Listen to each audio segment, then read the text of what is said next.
It's time to shotcrete the bedrooms. For the prep video, click here. I should note that before the cameras got rolling, my sister Bonnie was there before sunrise to help me do a ton of last-minute things, like adding extra rebar and wire ties and sweeping off the footings. Then the guys from Michigan Shotcrete arrived and set up.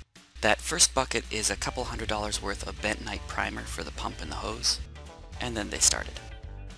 Let's slow things down to see how it works. That large black hose contains the pumped concrete, which is controlled by remote control, and it weighs hundreds of pounds and is difficult to move around. The light tan hose is connected to a powerful air compressor, and Nate, the nozzle man, controls the flow rate. So the concrete gets pumped to the nozzle, and then the air blasts it the rest of the way. If you look closely, you can see that he's also using his fingers to squeeze the rubber nozzle to control the spray. The rest is all muscle to control the hose and aim it correctly.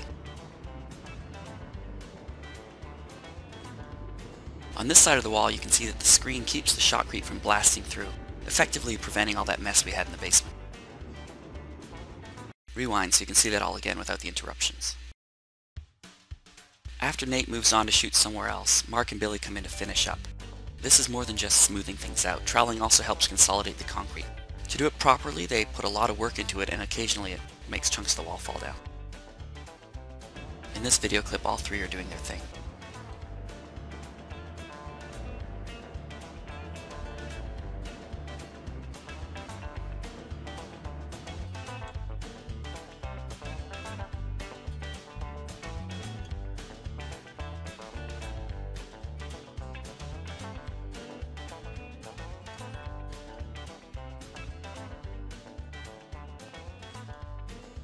The goal is to properly encase all that rebar and fill in all the voids. He also wants to get as much shotcrete up as possible without it falling off again.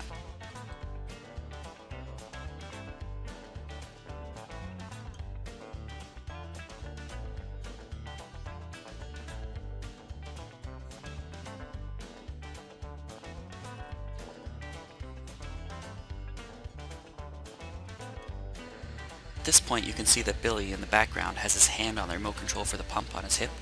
He's taking signals from Nate and keeping an eye on the pump and making sure that everything keeps working.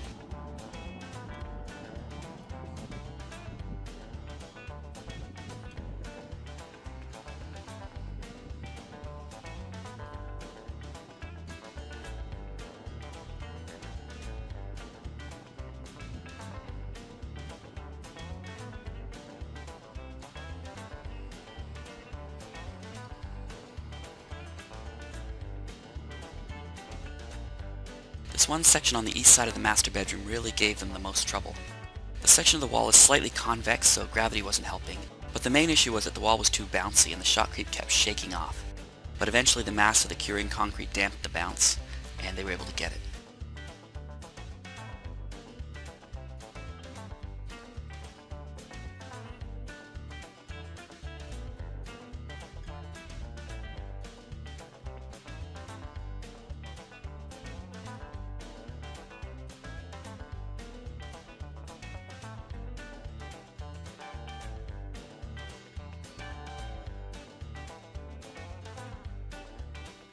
Back inside to take care of the tops of the walls.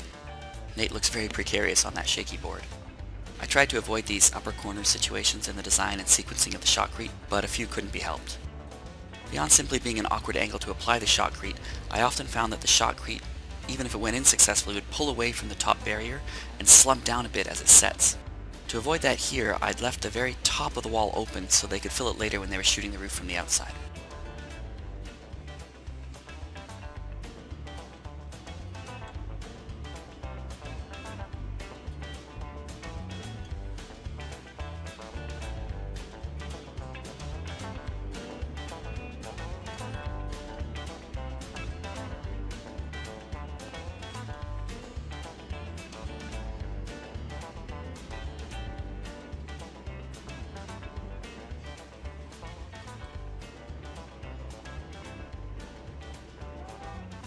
Nate is actually held up by scaffold jacks.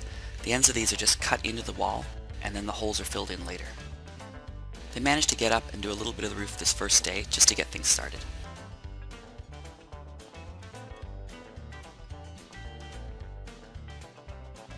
The next day, the lift arrived and made it possible to shoot the roof properly. The guys avoided walking on the roof as much as they could for this first application because they didn't want their movements to shift the rebar and create voids in that setting shotcrete. It's pretty clear that the lift was essential equipment for this job.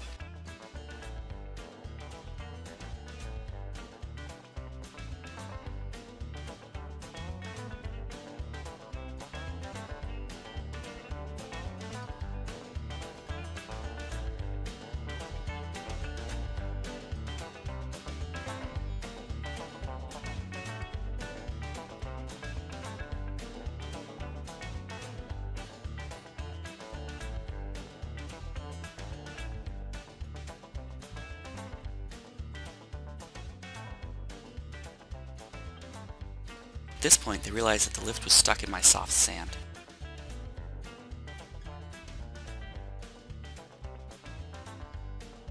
After trying everything they could think of, they ended up inchworming it up the hill. After they had completed their first pass over the roof, I went inside with a trowel to clean things up. Here's a screenshot of how most of it looked. It was clear that the screen and lath had worked much better than the lath by itself. We'll have no problem plastering over this later.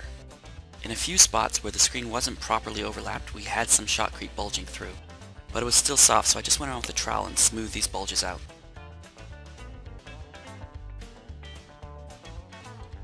End of day 2 lift ride. On day 3 they went and started with a bit more on the garage. That's a separate video, but I'll include this one clip here that I forgot to include in the other video. By going back and forth between the two jobs, we were able to give the one side time to stiffen up while making progress on the other.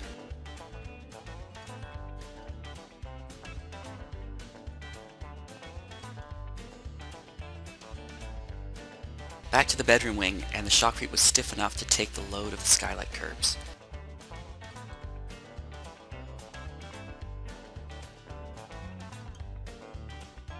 They could also walk on it now. This was going to be finish work, so they brought another guy, Scotty, to help smooth it out.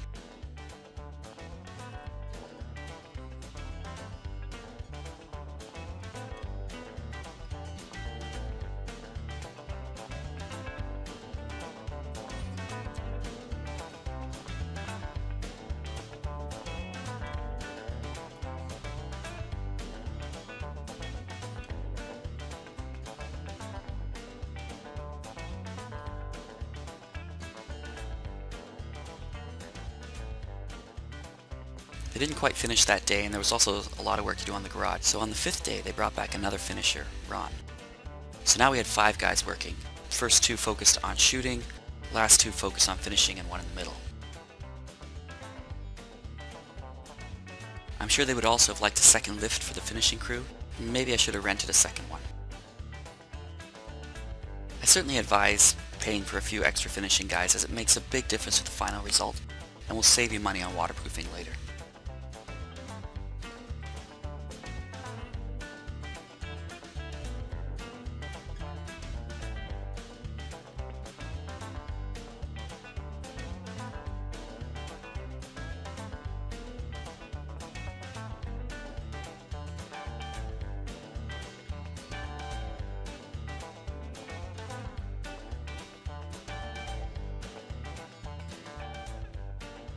A lot of concrete had slumped off the walls and ended up on the bottom edge, so they just smoothed it out to make a 1-foot chamfer around the base. Here's a final lift ride.